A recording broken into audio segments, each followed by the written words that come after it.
오늘 우리가 함께 이렇게 말씀을 나누게 되는데요. 오늘 이 말씀을 통해서 우리가 다시 한번 중보기도가 무엇인지 생각하고 또 헌신하며 도전하는 시간이 될 수 있기를 간절히 소망합니다. 오늘 우리가 함께 나누게 되는 말씀은요, 바울이 디모데에게 보내는 편지 중에 일부였습니다. 그리고 그 내용에는 바로 특별히 중보기도에 대한 가르침이 담겨 있습니다. 중보기도란 무엇이고 또 중보기도는 어떻게 해야 하는 것인지, 또 진정한 중보자는 누구인지에 대해서 바울이 디모데에게 아주 자세하게 이렇게 설명하고 있는 것이죠. 다시 한번 여러분들에게 도전하는 것은 이 시간을 통하여서 우리 안에 죽어가고 있던 그 중보기도에 대한 열정이 다시 한번 깨어나는 시간이 될 수 있기를 소망합니다. 먼저 우리 2장 1절과 2절을 우리 함께 읽어보도록 하겠습니다. 2장 1절에서 2절입니다. 함께 읽겠습니다.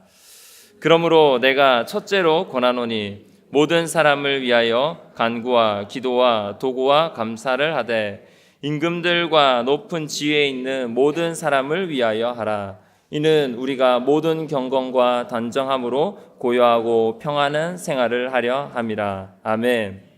먼저 바울에게 여러분 중보기도는 바로 다른 사람을 살리는, 모든 사람을 살리는 기도였고, 또 동시에 하나님의 사역을 돕는 기도라는 그런 믿음의 확신이 있었습니다.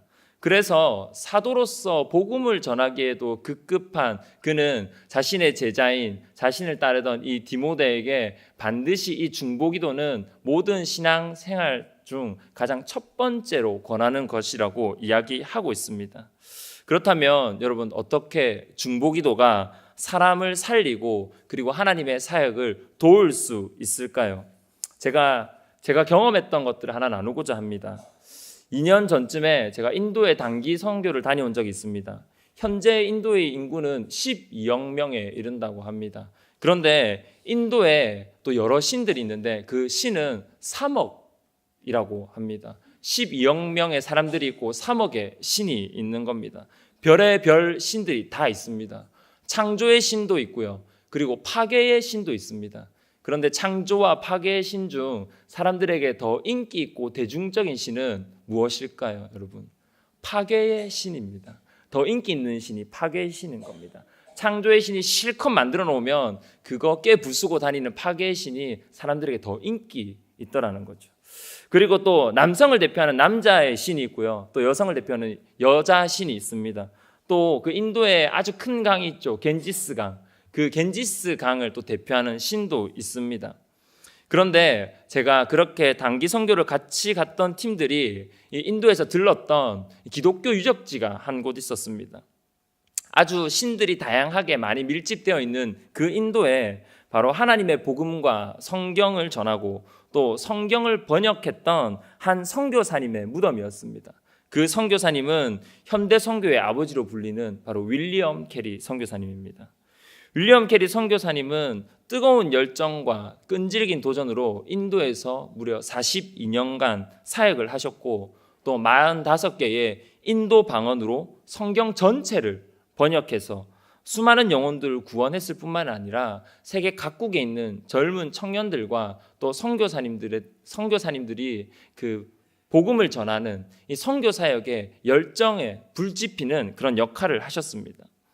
이 윌리엄 캐리 선교사님은 73세 나이로 세상을 떠나 하나님의 품에 안겼는데, 그의 이야기를 담은 많은 평전에서 그가 42년간 인도에서 힘들었지만 그래도 사역을 잘 감당할 수 있었던 가장 큰 이유는 영국에서 42년간 이 병상에 누워 기도했던 윌리엄 캐리 선교사님의 누나 덕분이었다고 합니다. 그 누나의 중보기도 덕분에 윌리엄 캐리 선교사님의 그 선교 사역이 잘 진행되었다고 이야기하는 것이죠. 선교사님의 누나는 몸이 약해도 또 거동도 불편했지만 그녀가 할 수 있는 것은 동생을 위한 절실한 중보기도였던 겁니다. 오로지 타국에 떨어져 있는 동생을 위해서 하나님 앞에 절실하게 기도하는 것. 사실은 몸도 불편하고 육체적으로 동생을 도울 수 없는 그녀가 할 수 있는 것은 사실 정말 기도밖에 없었을지 모릅니다. 하지만 그 중보기도가 이 선교사님의 사역을 돕고 또 선교사님의 생활을 보호하고 인도하시는 그 하나님께서 함께 해주신다라는 그런 믿음의 확신이 그녀의 마음 가운데 있었던 것 아니겠습니까? 하나님은 우리의 기도를 반드시 들으시고 응답하시는 분이십니다. 여러분 아멘이시지요? 응답의 유형과 모습은 제각기 다릅니다. 하지만 우리 마음 가운데는 하나님께서 반드시 우리의 기도를 들으시고 응답하신다는 이 믿음의 확신이 우리에게 있어야 할 줄 믿습니다.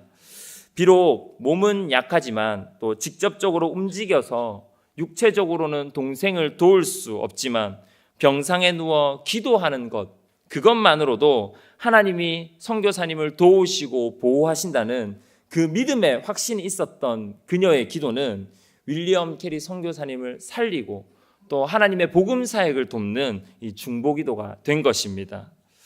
저도 그리고 여러분도 우리의 중보기도가 모든 사람을 살리고 또 동시에는 하나님의 사역을 돕는 기도임을 믿음으로 확신할 수 있기를 간절히 소망합니다. 우리 마음 가운데 기도는 너무 수동적이야. 그저 움직이지 않고 기도하는 것이 아닌가. 우리가 움직여야지, 우리가 해야지 오히려 일이 더 완성도가 높을 것이라고 혹시 우리 마음 가운데 그런 생각들을 하고 계시는 분들이 있으십니까? 여러분, 우리가 100번, 1000번 움직이는 것보다 우리가 믿음의 확신을 가지고 하나님께 한번 기도하는 것이 오히려 하나님께서 우리의 모든 상황과 모든 문제를 해결해 주시는 유일한 방법인 것입니다. 이 믿음의 확신을 놓치지 않으시길 바랍니다. 계속해서 바울은 5절 말씀을 통해 하나님과 사람 사이의 중보자가 되신 예수 그리스도를 말합니다. 5절 말씀 우리가 또 다시 한번 읽어보도록 하겠습니다. 함께 읽겠습니다. 하나님은 한 분이시요 또 하나님과 사람 사이에 곧 사람이신 그리스도 예수라. 아멘. 여러분, 중보자란 화평케 하는 사람을 이야기합니다. 하나님과 우리와의 관계가, 하나님과 인간의 관계가 죄로 인하여 단절되어졌고 깨져 버렸는데 그 관계를 회복시키기 위해서 예수님은 직접 십자가를 지시고 그 관계를 회복시키시고 또 새롭게 하셨다는 겁니다. 사실 우리의 입장이 아닌 하나님의 입장에서는 이 일은 굳이 일어나지 않아도 되는 일일지 모르겠습니다. 하지만 우리를 사랑하시는 하나님은 당신의 사랑을 이 중보자인 예수 그리스도를 통해서 깨어진 관계를 회복하고 깨어진 관계를 새롭게 하시는 것으로 하나님의 사랑을 우리에게 표현하고 나타내셨습니다. 우리도 하나님과 우리와의 관계를 중보해 주신, 해결해 주신 그 예수님처럼 사랑을 가지고 세상과 하나님 사이를 다리 놓는 중보자의 삶을 살아야 합니다. 특별히 여러분, 아브라함이 참 좋은 예를 보여주고 있습니다. 소돔과 고모라의 모습을 한번 여러분 생각해 보십시오. 하나님이 소돔과 고모라를 멸하려고 하셨을 때 아브라함은 그 중간에 서서 하나님께서 그 심판을 돌이키시길 원하였습니다. 왜냐하면 그 소돔과 고모라의 의인을 찾아내겠다는 이유였죠. 혹시 이것이 단순히 그 아브라함 조카 롯이 그 땅에 살기 때문에 조카 롯을 조금 더 평온하게 살게 해주기 위함이었을까요? 아니면 아브라함이 하나님을 대적하기 위해서 그렇게 하나님 앞에 제안했던 내용이었을까요? 아브라함은 소돔과 고모라를 보면서 죄악에 빠져 있는 그들의 삶에 대한 이 소돔과 고모라 시민들에 대한 그 안타까움과 또 사랑의 마음, 그리고 그 긍휼의 마음이 있었기 때문입니다.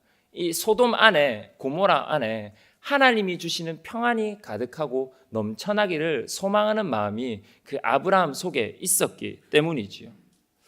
우리에게도 이런 아브라함과 같은 중보자의 사랑의 마음이 있기를 소망합니다. 하나님의 사랑의 마음과 긍휼의 눈을 가지고 세상을 위해 기도하고 또 지역사회와 교회 그리고 성도를 위해 기도할 때에 우리의 마음속에는 예수님을 닮은 사랑을 기본으로 한 이 중보자의 마음이 새록새록 생겨나게 될 것입니다. 여러분, 그런데 참 감사한 것은요, 우리 양정교회 안에 사실은 이미 그런 모임이 있습니다. 서로를 사랑하는 마음으로 중보하고 기도하는 모임을 말하는 겁니다. 바로 중보기도 카톡방입니다. 많은 분들이 이미 알고 계실 겁니다. 이 카톡방에는 정말 다양한 기도 제목들이 올라옵니다. 성도님들의 입원과 수술 소식들이 올라오기도 하고요. 또 성도님들의 개인의 신상의 변화가 올라오기도 합니다. 또 이틀 전에는 수련회를 시작했던 이 고등부를 위해서 중보기도를 요청하는 글까지 올라오기도 했습니다. 사실 겨우 몇 마디의 짧은 글과 짧은 대답으로 진행되어지는 카톡방이지만 우리의 눈에 보이지 않는 그 네트워크, 그 공간은 우리 성도님들의 교회를 향한 사랑과 그리고 성도를 향한 애정이 흘러넘치는 곳이 돼버렸습니다. 딱딱하고 메마르다고 느낄 수 있는 그 카톡방은 이제 교회를 세우고 성도를 살리는 사랑의 중보기도방이 되어버린 것이지요. 저는 이제 이러한 경험들이 우리 양정교회 모든 성도님들이 누리시는 축복이 될 수 있기를 바랍니다. 카톡이라는 하나의 작은 어플에 우리의 관계가 얽매이는 것이 아니라 우리 양정교회 안에서 서로가 서로를 사랑하는 마음에서 그리고 서로가 서로를 위해 중보하고 기도하며 사랑과 은혜가 풍성히 차고 흘러넘치는 우리 양정교회가 될 수 있기를 진심으로 소망합니다. 이제 오늘의 마지막 말씀 8절에서는 분노와 다툼이 없이 거룩한 손을 들어 기도하기를 원한다고 이야기하고 있습니다. 여러분, 그렇습니다. 이제 우리는 기도해야 합니다. 하나님께서 우리의 중보기도 가운데 응답하셔서 우리의 기도를 통해 사람을 살리고 하나님의 사역을 도우실 것이라는 믿음의 확신을 가지고 우리는 함께 기도해야 합니다. 또 예수님과 같이 사랑의 마음을 가지고 하나님의 긍휼의 마음을 닮아 사람과 사람 사이를 중보하고 또 하나님과 사람 사이를 회복케 하고 새롭게 하는 사랑의 중보자의 역할을 우리가 감당해야 할 것입니다. 여러분, 지금은 우리가 기도해야 할 때입니다. 마지막으로 말씀을 맺으며 제가 중보기도학교 교재에서 발견한 주옥 같은 이 글귀를 하나 나누고자 합니다. 기도는 기도함으로써만 배우는 것이지 기도에 대한 이론 강의만으로는 배울 수 없다. 다시 한번 읽어드리겠습니다. 기도는 기도함으로써만 배우는 것이지 기도에 대한 이론 강의만으로는 배울 수 없다는 겁니다. 이 문구와 같이 오늘 중보기도학교를 수료하시는 분들과 이미 수료하셨던 모든 성도님들에게는 계속해서 기도함으로 기도를 배워가는 열정을 잃지 않으시기를 바랍니다. 또 동시에는 앞으로 중보기도 생활을 서약하시는 우리 3기 학생분들 역시 마찬가지로 실제적으로 시작되어지는 이 중보기도 생활을 통해서 기도를 배워가시는 시간들이 될 수 있기를 축복합니다. 그리고 아직까지 중보기도학교에 함께 하지 못하셨던 많은 분들이 계시다면 이 자리를 빌어 함께 동참하시기를 예수님의 이름으로 축복하고 또 함께 도전합니다. 이 시간 기도하겠습니다. 하나님 감사합니다. 오늘도 우리를 이 자리로 불러주시고 주의 말씀을 듣게 하심에 하나님 다시 한번 감사드립니다.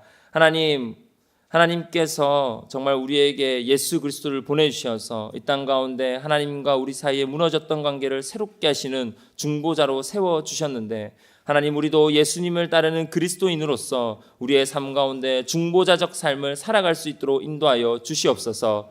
또 우리의 중보기도를 통하여서 하나님 이 나라를 세우고 지역사회를 살리며 또한 우리 양정교회와 우리 양정교회 성도님들을 위해 함께 기도하는 사랑의 마음들이 우리 가운데 번져갈 수 있도록 주님 인도하여 주시옵소서. 감사드리며 이 모든 말씀 예수 그리스도 이름으로 기도합니다. 아멘.